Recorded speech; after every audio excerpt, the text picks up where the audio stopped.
शाम ढलने के साथ ही आसमान का रंग गहरा काला हो चुका था, मानो किसी ने काले रंग की शीशी उंडेल दी हो।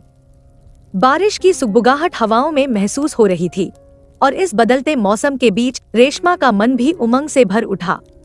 उसे हमेशा से बारिश और ठंडी हवाएं पसंद थी, जिनसे उसके भीतर एक अलग ही सहरन पैदा होती थी।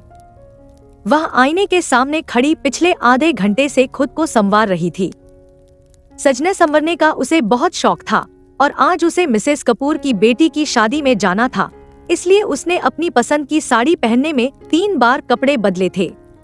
रेशमा एक कॉलेज की अध्यापिका थी, लेकिन उसकी खूबसूरती और युवावस्था उसे हमेशा कॉलेज की छात्रा जैसा ही दिखाती थी।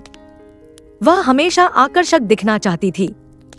जब वह पूरी तरह तैयार हो चुकी थी और शादी के लिए निकलने को थी, तभी उसकी नजर अखबार पर पड़ी। उसमें भैरव चौक की घटनाओं के बारे में लिखा था, जहां अजीबोगरीब और खौफनाक घटनाएं घटी थी। इस खबर ने रेशमा को थोड़ी देर के लिए विचलित कर दिया। उसके चेहरे पर डर की एक झलक उभर आई थी। रेशमा ने खुद को शांत किया और मिसेस कपूर के फोन पर बातचीत करते हुए वहां से निकल पड़ी। शादी में पहुंचने पर उसका स्वागत हंसी खुशी से हुआ, लेकिन कुछ निगाहें उस पर बुरी नजरों से टिकी थी। ये वही कॉलेज के बिगड़े हुए लड़के थे जिन्हें कॉलेज में 5 पापी के नाम से जाना जाता था। वे अक्सर कॉलेज की लड़कियों को परेशान किया करते थे, लेकिन रेशमा ने उनकी हरकतों को नजरअंदाज करते हुए शादी के उत्सव में शामिल हो गई। रात के 11 बज चुके थे और रेशमा को घर पहुंचने के लिए अभी 2 घंटे का सफर तय करना था। उसके पति जतीन ने उसे फोन करके उसकी सुरक्षा का हालचाल लिया। रेशमा ने जल्द ही शादी से निकलने का निर्णय लिया, लेकिन जब उसे पता चला कि मिसेस माथुर पहले ही घर के लिए रवाना हो चुकी हैं, तो वह असमंजस में पड़ गई कि अब अकेली घर कैसे जाए। तभी अचानक से बिजली कड़की और बारिश की बूंदें गिरने लगी।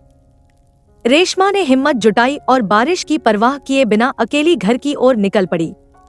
बारिश ने उसका सफर और भी मुश्किल बना दिया, लेकिन उसने हार नहीं मानी और ड्राइव करते हुए आगे बढ़ती रही। रास्ते में भारी ट्रैफिक जाम था और उसे बताया गया कि आगे का रास्ता पूरी तरह से ब्लॉक हो चुका है, जो सुबह तक खुल सकता है। यह सुनकर रेशमा का मन खौफ से भर गया।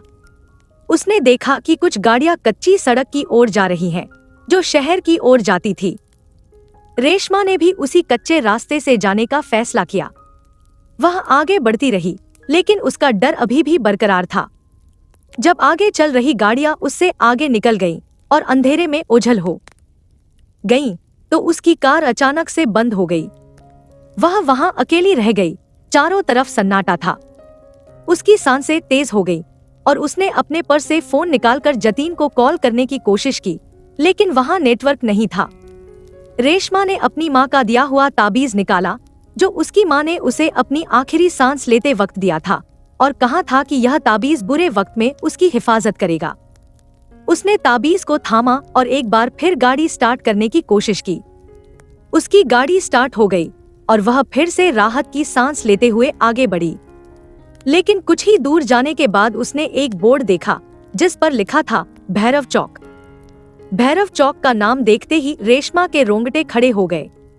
वह डर से कांपने लगी और उसने फिर से ताबीज को हाथ में थामा और भगवान से प्रार्थना करने लगी। लेकिन इस बार उसकी गाड़ी फिर से रुक गई। बाहर का नजारा अंधेरे और डरावने माहौल से भरा था। तभी उसने सामने से सफेद धुंधली आकृतियां आती देखीं। वह आकृतियां धीरे धीरे पास आती गईं और फिर से 3 हो गई। रेशमा का दिल तेजी से धड़कने लगा। उसने देखा कि वे आकृतियां दरअसल सफेद चादर ओढ़े कुछ लोग थे, जो उसकी गाड़ी के शीशे पर वार कर रहे थे। रेशमा ने पूरी ताकत से चिल्लाना शुरू कर दिया, लेकिन कोई सुनने वाला नहीं था। तभी गाड़ी का दरवाजा खुला और उन लुटेरों ने उसे गाड़ी से बाहर खींच लिया। रेशमा ने खुद को संभालते हुए देखा कि ये वही 5 पापी थे, जिनसे वह शादी में डर रही थी। लेकिन उन 5 ने रेशमा की मदद की, लुटेरों को काबू में किया और उसे सुरक्षित घर तक पहुंचाया। रेशमा को एहसास हुआ कि वे लड़के जिनसे वह डरती थी, उन्हीं ने आज उसकी इज्जत बचाई थी। आंसुओं से भरी आंखों के साथ उसने उन 5 का धन्यवाद किया और सुरक्षित घर लौट आई। दोस्तों, आपको हमारी आज की ये कहानी कैसे लगी, हमें कमेंट करके जरूर बताएं। अगर कहानी अच्छी लगी तो वीडियो को लाइक करें और अपने दोस्तों के साथ भी शेयर करें। मिलते हैं अगली वीडियो में एक नई कहानी के साथ। धन्यवाद।